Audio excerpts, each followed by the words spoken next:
It's no secret that Porsche's SUVs have been quietly underwriting the automaker's more enthusiast-focused cars for some time now.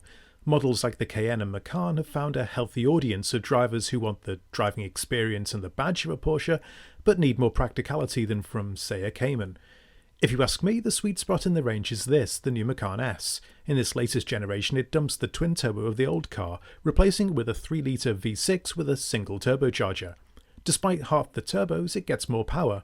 348 horsepower and 352 pound-foot of torque, all wrapped up in a compact SUV that, to my eyes, looks pretty darn good. There are some compromises for that Porsche styling, of course, most noticeable at the rear, where the curvaceous roofline eats into cargo space. Rear headroom isn't as plentiful as in some rival crossovers either. I think you'll consider those compromises worth it when you're behind the wheel.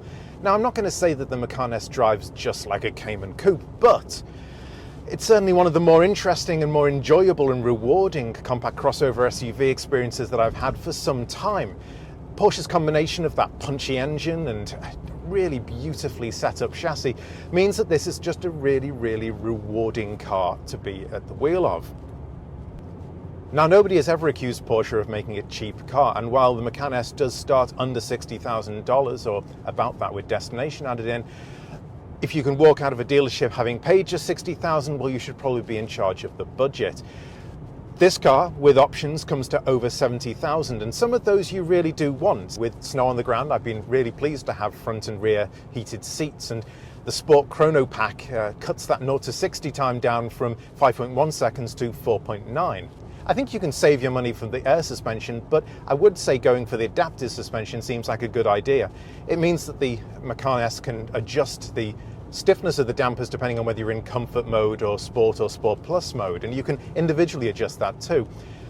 And when it comes to changing modes, the performance steering wheel adds a little dial on the wheel here that allows you to quickly flip between them, and if you hit the center button, you get 20 seconds of the maximum performance settings.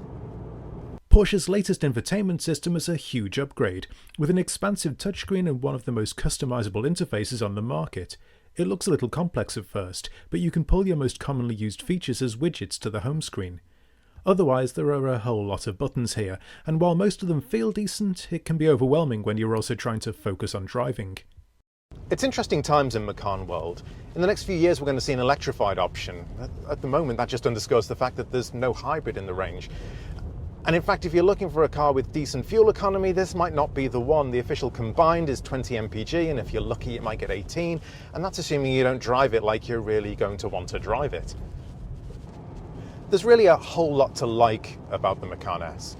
I love the way it drives, I really like the way it looks, and even though you sacrifice a little practicality because of some of those performance features and the styling, at the end of the day, I think most crossover drivers looking for a car in this segment aren't really going to mind.